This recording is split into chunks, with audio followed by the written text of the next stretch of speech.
పట్టణంలోని CSI compound లో అక్రమాలు కొనసాగుతున్నట్లు ఆరోపణలు ఎదుర్కొంటున్న అక్రమ కట్టడాల వ్యవహారం వివాదాస్పదంగా మారింది. నిర్మాణాలపై ఫిర్యాదులు అందడంతో వాటిని పరిశీలించేందుకు వెళ్లిన కడప కార్పొరేషన్ అదనపు కమిషనర్ కు సిఎస్ఐ సిబ్బంది నుంచి చేదు అనుభవం ఎదురైంది. దీనిపై మరింత సమాచారం మా కేటీవీ ప్రతినిధి ప్రసన్న అందిస్తారు.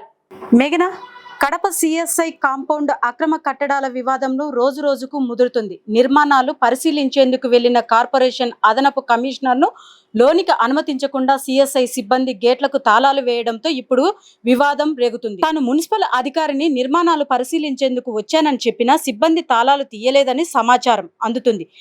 దీంతో అదనపు కమిషనర్ గేటు వద్దే ఉండాల్సి వచ్చింది. కమిషనర్ అధికారినే లోపలికి అనుమతించకపోవడంపై విమర్శలు వ్యక్తమవుతున్నాయి. కాగా సిఎస్ఐ కాంపౌండ్లోని అక్రమ కట్టడాలపై హైకోర్టులో పిటిషన్ ఉన్నట్లు సమాచారం. అయినప్పటికీ నిర్మాణ పనులు కొనసాగుతున్నాయన్న ఆరోపణలు ఉన్నాయి. కోర్టు పరిధిలో ఉన్న అంశంలో నిర్మాణాలు ఎలా కొనసాగుతున్నాయన్నది ప్రశ్నార్థకం.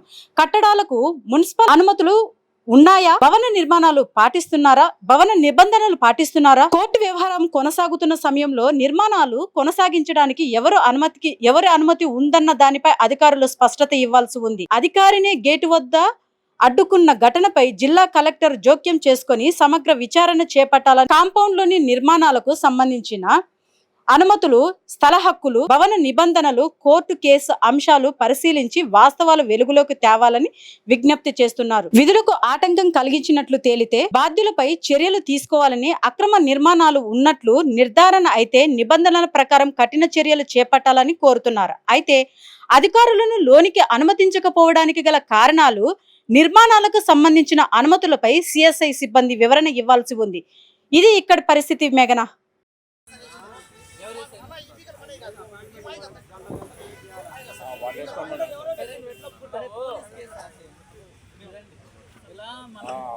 కోర్టు డైరెక్షన్స్ ఏమంటే మున్సిపల్ కార్పొరేషన్ మానిటరింగ్ చేయాలి, సూపర్వైజ్ చేయాలి, దీనికి సంబంధించి ఏం కట్టకుండా ఉండాలని చెప్పేసి కోర్టు డైరెక్షన్స్ ఇచ్చింది.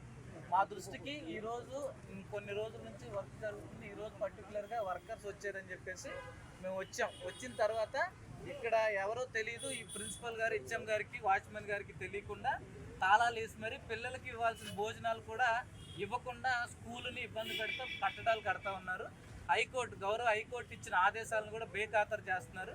దీని మీద తగిన చర్యలు తీసుకోవాల్సిందిగా మా కమిషనర్ గారికి, కలెక్టర్ గారికి, అలాగే లోకల్గా ఉన్న పోలీస్ స్టేషన్లో ఎస్పీ గారికి కూడా కంప్లైంట్ చేసి కోర్టు ఆదేశాలను అమలు చేయడానికి వచ్చిన అధికారులను మాకు అనుమతి ఇవ్వకుండా కోర్టు ధిక్కరణకు పాల్పడినట్టు తగిన వాళ్ళ ఎవరైతే ఉన్నారో వాళ్ళకి తగిన విధంగా మేము అందరి ద్వారా, మా కమిషనర్, కలెక్టర్ గారి ద్వారా నివేదిస్తాం. ఒకసారి మా ప్లానింగ్ సెక్షన్ అంతా కూడా వచ్చి దానికి సంబంధించిన రిపోర్ట్, ఇప్పుడు నా దగ్గర ఫోటోలు అవి ఉన్నాయి.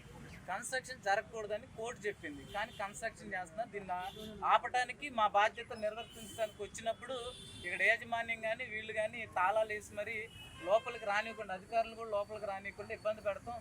ఇది చట్టం అనేది అమలు చేసే అధికారులకే ఇబ్బంది పెడుతున్నారంటే దీన్ని చాలా తీవ్రంగా పరిగణించాలని చెప్పేసి కూడా కోరుకుంటూ ఇది కట్టడానికి కోర్టు అయితే ఇప్పటివరకు అనుమతి ఇవ్వలేదు. ఇచ్చిన దాన్ని స్టే ఇచ్చింది. ఎలాంటి కట్టడాలు కట్టకూడదు.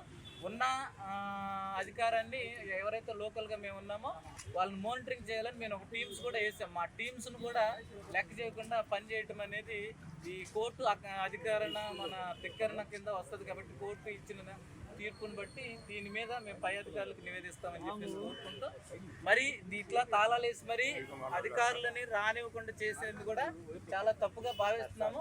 దీని మీద పోలీసు రిపోర్ట్ కూడా మేము తయారు చేసి ఇస్తాము. దీని మీద ఎవరున్నా కానీ సంయమనంతో ఉండండి. అధికారులుగా మాకు ఇచ్చిన బాధ్యతను మేము నిర్వర్తిస్తూ అనధికారికంగా ఏది కడుతున్నా కానీ అది మేము as per rules, as per మా పై అథారిటీస్ ఇన్స్ట్రక్షన్స్ బట్టి ముందుకెళ్తామని చెప్పేసి కోరుతాం.